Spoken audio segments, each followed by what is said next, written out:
Have you guys ever encountered this problem before? I'm going to show you how to fix this.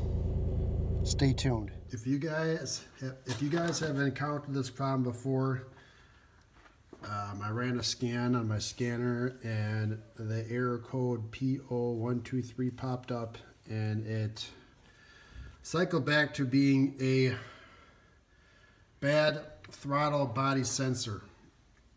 Now with the 2008 GMC Acadias, you cannot buy the sensor itself. You have to actually purchase the whole throttle body.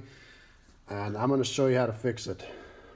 So the first thing you want to do is you want to disconnect the battery. If you don't know where the battery is located on a 2008 GMC Acadia, I'm going to show you. It's going to be behind the passenger seat, underneath this floor mat. So basically you pop it open here. So you gotta pull this rug back here. Get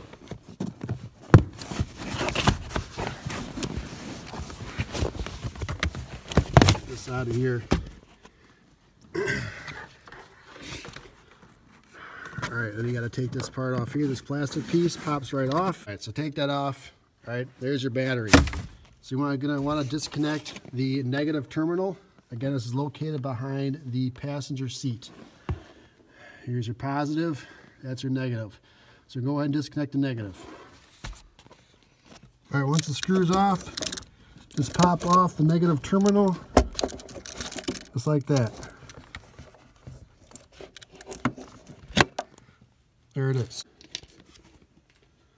All right, once you got the battery, the negative terminal disconnected, we're going into the hood here. So hopefully my lighting's gonna be all right for you guys. So, now I'm no mechanic, but this is something I figure I could tackle myself. So basically, the next thing you want to do, you got to pop this cover off here. So you got to unscrew the oil cap here. That's first, and this thing just pops right off.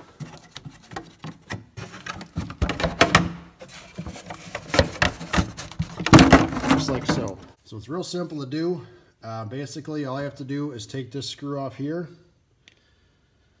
Take this screw off here. Take both these screws off. This just slides right off here. So just pop this off, like so. Okay. So that's off. And just get a flat tip screwdriver. And like I said, I'm going to unscrew this bolt here and this bolt right here. This one and this one. All right, now I got the screws taken off. Basically, all you do, you got to pull this off of the throttle body. Like I said, this throttle body right here, this is what we're replacing. This is going to be your problem. So it's going to take a little bit of a muscle to muscle this thing off, and it'll come right off. So it pops right off there. So that's one side.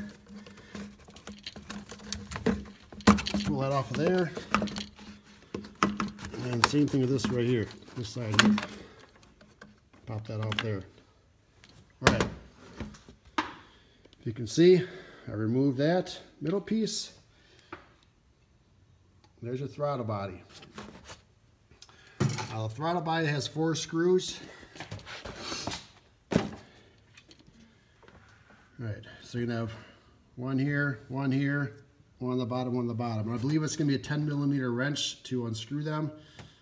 So I will do that next. Alright, so like I said, it's going to be a 10mm socket wrench. The screws are a little on the long side, so it might take a while to get the screws out. Basically, pop all 4 screws out, and your throttle body will be removable.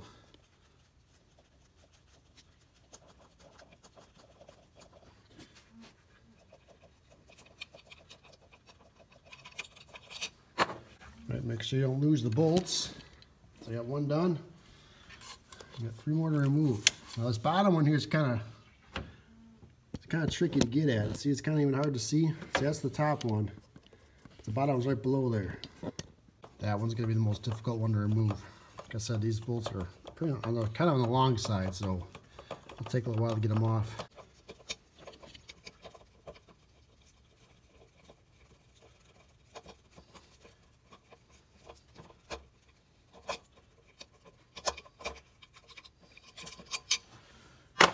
3, and the final one.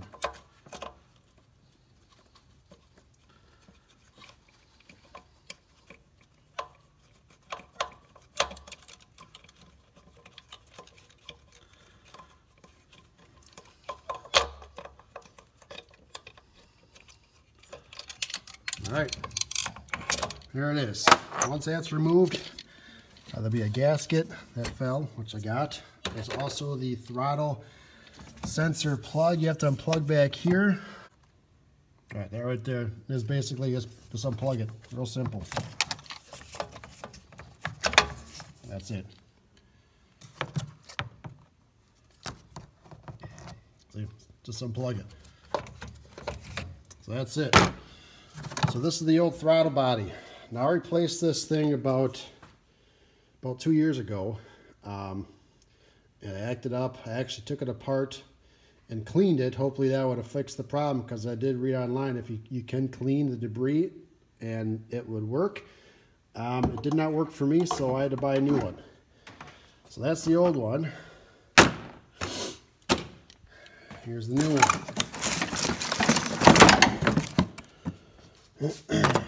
So I'm going to take this little tag off here. That's the junk one. That's the junk one. That's the new one. I don't know why this one crapped onto me so soon, but it is what it is. It's time to replace it. All right, so we're back at it. So I got the gasket. I'm not sure if it matters which way the gasket goes. One side does feel a little smoother than the other one, but I guess I don't think it matters. I'm assuming that this orange circle probably goes on the inside. So the gasket goes right here, and then the throttle body goes in after it. All right, I got the throttle body ready to be put back onto the engine block here. So I'm going to hand tighten the screws first, and then I'll tighten them with a 10mm wrench. So again, just tighten them up by hand. Again, these screws are kind of long, so it's going to take a little while to get them all screwed in. Now, I guess there might be some mechanics out there that may say I put the gasket in wrong. Again, I don't know. I'm no mechanic. But this is something that, like I said, a project that I had a good feeling I could do on my own. So we're going to screw these screws in and then keep the video going. All right, I got the bolts in their hand tights, and I'm going to officially tighten them with the socket here. Again, this is going to be a 10mm socket. Right. I wouldn't make them too tight. I hate to strip out the them out. Right. Finally. All right, so the throttle body's in. Next thing you want to do is, you forget to put the plug back in, right back here.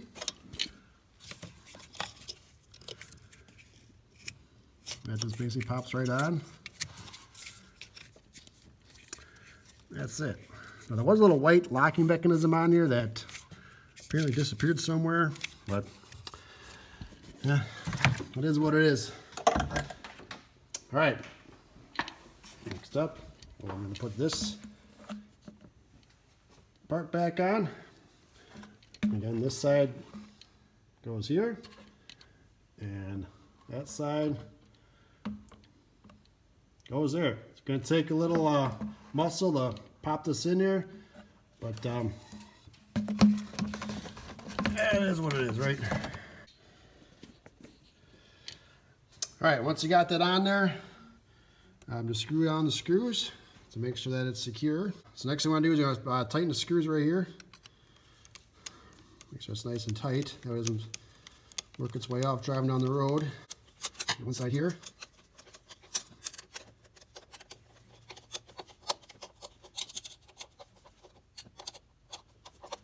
Okay, and then the other side,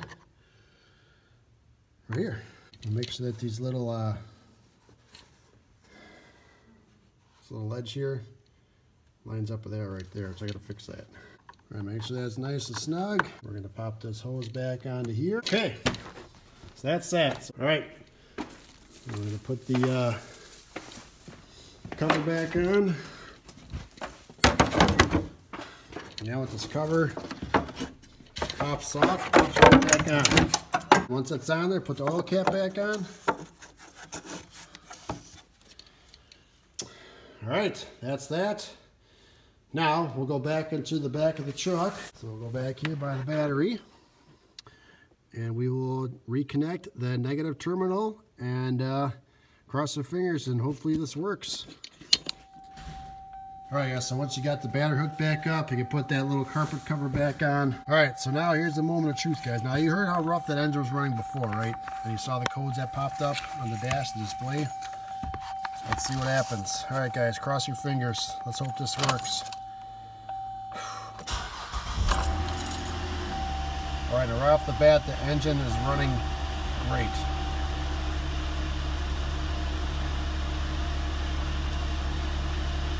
And there you have it, guys. No reduced power display, no Stabilitrak, whatever the hell that thing said.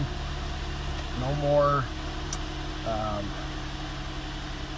anything. It's all good. So that's it, guys. So if you have these problems, again, I'm no mechanic. I'm just a regular dude. I figured I could tackle this product myself, and you can too. So thanks for watching, guys. Feel free to drop me a comment down below. If you have any questions, I'll do my best to help you out. But like I said, I'm just a regular dude. I'm no mechanic whatsoever. But if I can do it, you can do it, and you can save yourself a ton of money. This cost me about 110 bucks for the part. I was able to get a discount on it. You guys hear that engine? It's purring like a kitty. But yeah, it probably would have cost probably around 500 bucks for a mechanic to do it. I did it myself for 110. So thanks for watching, guys. Appreciate it. Drop me a comment. And if there's something I could do differently, if it happens again, let me know. Thanks for watching.